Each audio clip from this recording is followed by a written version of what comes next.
Hey everyone, we got a brand new spool, this Canyon CIV 40 foot. This is what I used all season.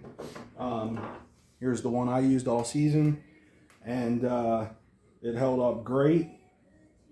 I'm gonna not do anything. I'm gonna put on an oval link because I found that this triangle link uh, kind of side loads on its own. It's kind of weird. It kind of like wants to twist and side load. So I think I'm going to throw on that oval and run that starting next season. Breaking these scaffold nuts is pretty ridiculous. So I might have to just cut it off. It's usually just easier to do that. It cinches down so tight. And, but I'm going to run it. I think next year when I'm done, I'll probably flip it so that the bottom side that really never gets used ends up being the top. But she's in pretty good shape otherwise. A lot of guys have asked me what exactly this is. If you've seen Greg's video, you'll see that they have something similar, but their use is completely different from what mine is. This is for SRT. This is for setting your paracord loops and also for tying your paracord loop to this so that you can bring it up around a tree and not get any snags. It's very streamlined and it doesn't hang up. I was using some clove hitches last year and it a few times separated on me, pulled off, and then I'm sit there at the bottom of the tree with no climbing line up and no paracord loop anymore. So we did this. It worked flawlessly. I didn't climb a lot of SRT this year. I did a lot more of the one sticking, but I left a lot of loops behind. So next year I'm going to have some trees ready to go. And I'm going to show you how I'm doing this. I was hoping Dana was going to offer this, but it's kind of difficult for him to do it at scale. So I'm going to show you guys how to do it on this brand new rope, and then we're going to do a giveaway, and someone's going to have an awesome setup. So what you'll need is some shears. You'll need, I'm going to start out with 28 inches. I think that's going to work for this continuous loop. This is 764 Amsteel, but you could definitely use Dynaglide. Dynaglide might even hold up better. You'll need, I think this is 5/8 inch shrink tube. This will definitely work. Yeah, it'll be perfect. And I got some different fids around and some loop turners or latch keys, whatever you want to call them. Some guys might heat up something and push it through this rope, but I'm going to try not to do that. I think I was able to get the different fids through last year when I did this one, and I'm going to try to do the same. So let's try it. First thing you're going to want to do is go in about an inch and a half away from the end, and I'm just going to start out with a small fid, very small fid, and see if I can work it through.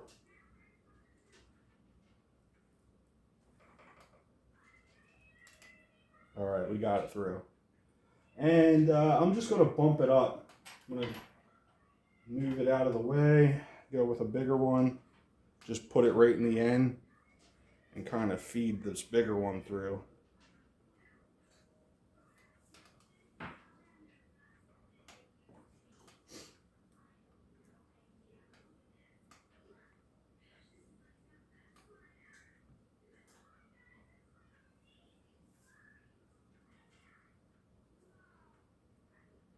So it might take you some time to do this, but it's coming.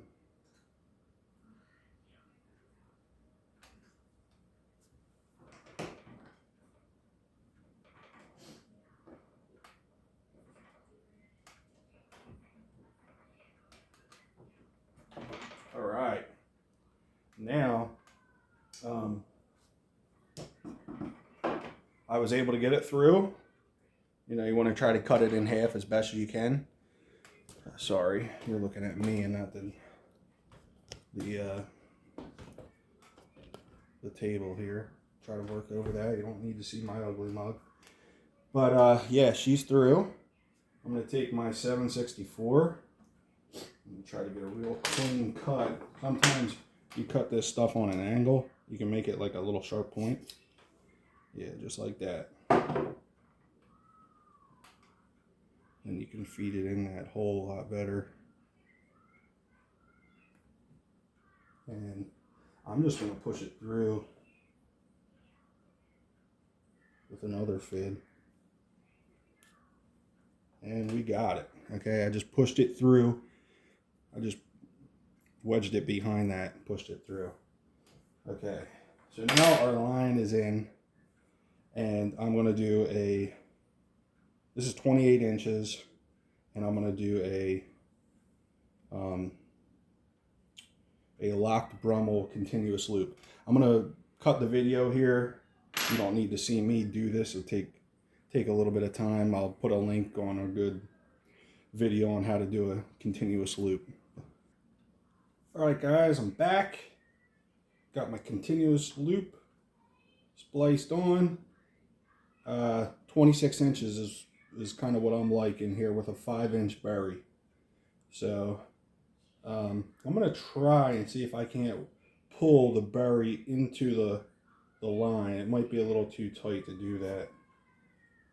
All right, well, she's pretty darn close. So now what you want to do is take your tape.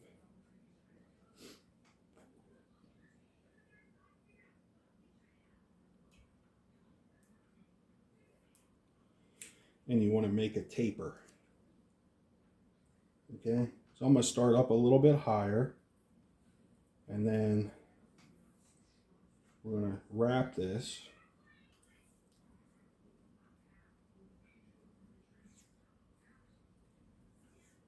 so that we get a bit of a taper here.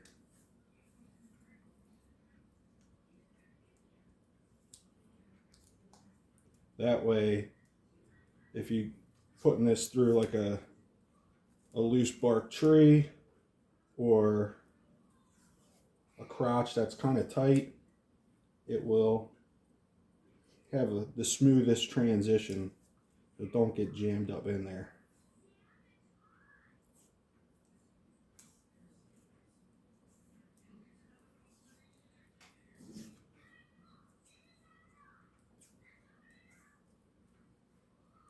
All right, that's nice.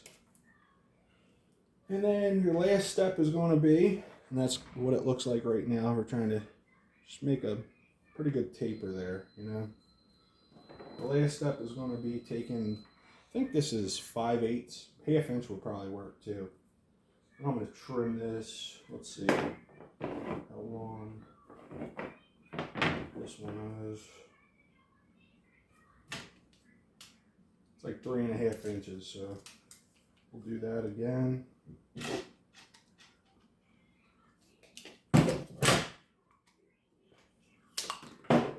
And slide it on. Yes, 5/16 is, or excuse me, 5/8 is going to be what you want. And you're going to want one that has glue on it. It's going to look like that. And then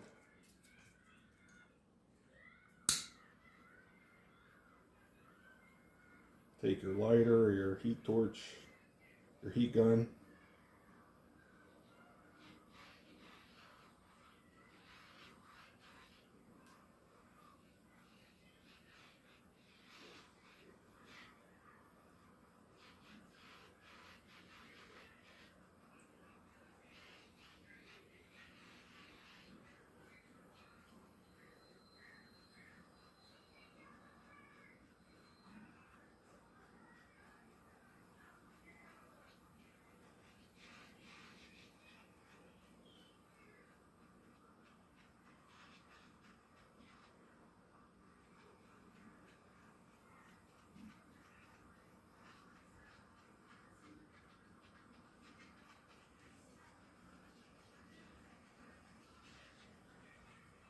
And you want to be careful that you don't burn up your heat shrink or your line or your continuous loop.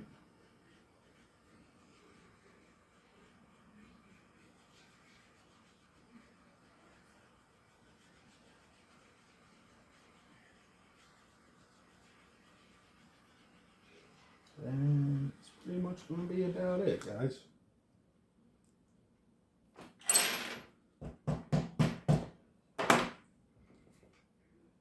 I'll take it out to the tree and show you what I mean, how I'm doing it with the paracord, and then we're going to give this sucker away.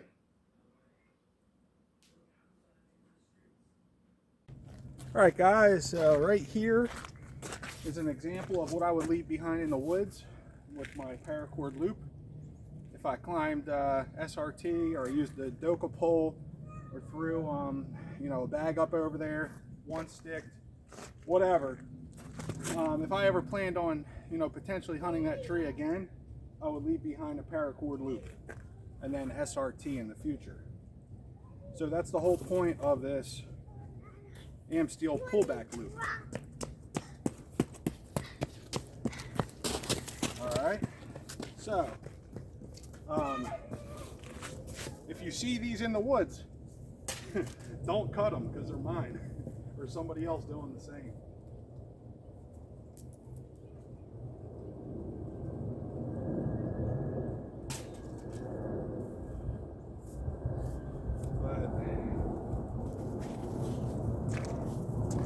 A lot of guys like to keep their loop tied together, and I should probably try that. That way I'll probably have some different, some better luck in certain situations. But all I'm going to do is tie a bowline on here. Just a knot I know. I've been tying it for so long. And no, it's not going to come undone. But I'll also be able to get it undone pretty easily.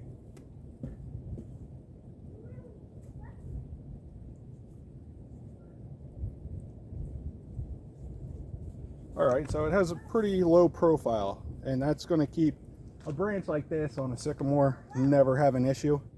But you know, something that has like a shag bark, or if you're in the crotch of like a fork, you know, a forked limb tree, then you might hang up, and then it could give you some issues. So now there's my limb. And I'm just going to pull this sucker right around. It's not going to give me any issues. Alright. Now, say you're done, you finished your hunt. You want to leave behind that paracord loop. All you would do is tie this on to the Amsteel loop on the end of your rope. And you just pull it up and around that limb,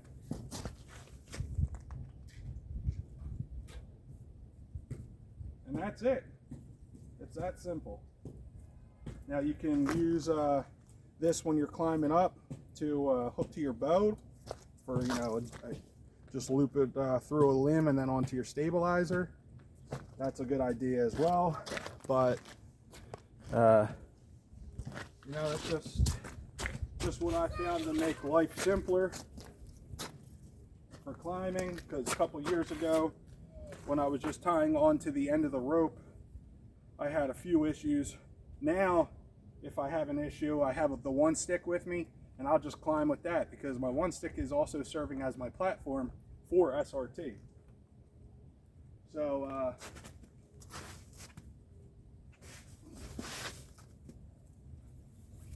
usually what I do,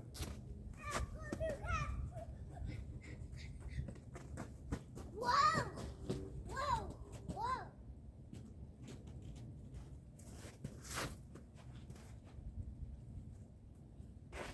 alright, that won't be going anywhere. So this is the rope I'm going to give away. You're going to have to join my my Facebook page, SRT Saddle Hunter, on Facebook, and because I do the giveaway through there, I pick one of the comments through a comment picker, and so you're going to have to leave the comment there and follow the rules from there. All right, guys, have fun, be safe, and someone's going to have a cool setup. Till next time.